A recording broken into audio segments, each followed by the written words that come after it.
Hello! Praise the lord. Last week దేవుడు మనకు ఏ విధంగా అధికారంనిచ్చారో లూకా సువార్తలో 10వ అధ్యాయము 19వ వచనంలో తెలుసుకున్నాం గదండీ! ఈ వీక్‌లో దేవుడు మనతో ఏ విధంగా మాట్లాడుతున్నాడో ఇంకో కొత్త వచనంతో తెలుసుకుందామండి.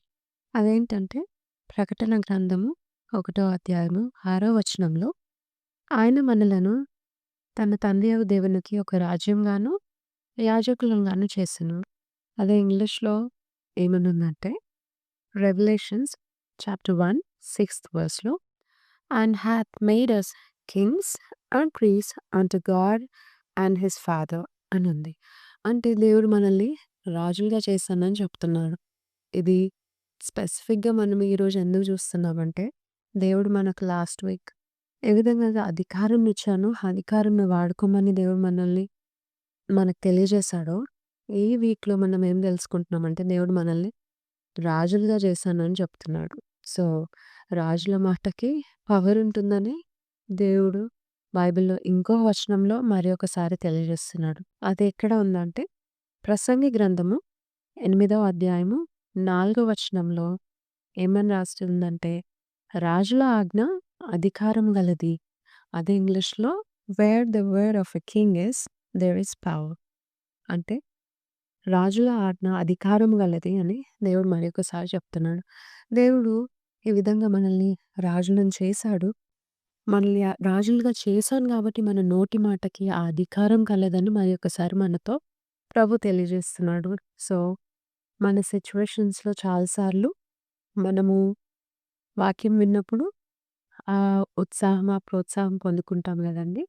కానీ సిట్యుయేషన్స్ అన్నీ నెగెటివ్‌గా ఉన్నప్పుడు ఒక 2, 3 టైమ్స్ మనము కమాండ్ జేస్తాము. కానీ సమ్‌టైమ్స్ ఏమైతది, మనల్ని మనము మళ్ళీ నిరుత్సాహపరుచుకుంటాము. ఎప్పుడైతే వాక్యము మనలో అది గుర్తుండదో, లేదా వాక్యం వినడం తగ్గిచ్చేస్తామో, మనలో ఆ నిరుత్సాహం ఎక్కువైపోతుంది. సిట్యుయేషన్ ఇంకా మారదులే, సిట్యుయేషన్ ఇంతేలే అని మనము మాట్లాడడం స్టార్ట్ జేసేస్తాం. సో, దేవుడేం జెప్తున్నాడు, మన నోటి మాటకు అంత అధికారం ఉందని దేవుడు చెప్తున్నప్పుడు మనం ఆల్రెడీ కమాండ్ ఇచ్చేసాము. కానీ మళ్ళీ మనం దాని విషయంలో జరగదు, వాళ్ళు హీల్ అవ్వరు, ఇది మాకు సక్సెస్ ఉండదేమో అన్నట్టుగా మాట్లాడినప్పుడు, మన మాటను మనము క్యాన్సిల్ చేసేస్తున్నాం గాబట్టి, ఆ విధంగా మాట్లాడకుండా దేవుడి మాటని నిజమని మనం నమ్ముతున్నాం, మనకు తెలుసు గాబట్టి, అదే మాటని సిట్యుయేషన్ నాకు న్యాచురల్‌లో ఎలా ఉండనివ్వు, ఎప్పుడైతే దేవుని వాక్యం మనం స్ట్రాంగ్‌గా మాట్లాడతామో, సిట్యుయేషన్ ఆటోమేటిక్‌గా టర్న్ అరౌండ్ అంటే దేవుడు ఆ సిట్యుయేషన్‌ని వాక్యానికి అనుగుణంగా, మనం కమాండ్ ఇస్తున్న దానికి అనుగుణంగా మార్చేవాడు మన దేవుడైన యేసయ్యదే. అదేవిధంగా మనము కొన్నిసార్లు ఇది జరగదు, నేను అది అచీవ్ చేయలేను, ఇవి చేయలేను అన్నట్టు మాట్లాడుతుంటాము. అలాంటి మాటలు మాట్లాడకుండా మనల్ని మనం ఆపడానికి ట్రై చేయాలి. అండ్ ఇదే విషయంలో దైవజనులైన పాస్టర్ జోసెఫ్ ప్రిన్స్ ఒక మాట చెప్తున్నారు. అది నేను మళ్ళీ తెలుగులో ట్రాన్స్‌లేట్ చేసి చెప్తాను. ఫస్ట్ ఏమంటున్నారో ఒక మాట విందాం. Young people nowadays, they don't realize the devil is programming the language before he gets your joy, before he gets your health, before he gets your career. The very first thing, he goes for your mouth. There's a royal power in your mouth, child of God. ఈ క్లిప్పింగ్‌లో pastor ఏం చెప్తున్నారంటే, నీకున్న ఆనందాన్ని తొలగించాలన్నా, నీ కెరియర్‌ని మొత్తం disturb చేయాలన్నా, ఇంకా ఎలాగో అపవాది ట్రై చేయాలనుకున్నా, ఫస్ట్ మన నోటి మాటలతోటే అది మాట్లాడిపిస్తాడని ఆ విధంగా చెప్తున్నాడు. అందుకని దేవుడి మాటలను మనం గుర్తుపెట్టుకొని, అపవాది అయిన సాతాను మనతో మాట్లాడించడానికి ప్రయత్నించే మాటలు కాకుండా, దేవుని వాక్యం ఏ విధంగా ఏది మనతో చెప్తున్నాడో, ఆ వాక్యంనే మన సిట్యుయేషన్స్‌లో పలకాలి, కమాండ్ చేయాలని దేవుడి వాక్యం మనకు తెలియజేస్తున్నాడు. ఎందుకంటే దేవుడు మనల్ని రాజులుగా చేసి, మన నోటి మాటలకు ఆయన అధికారంనిచ్చాడు గాబట్టి.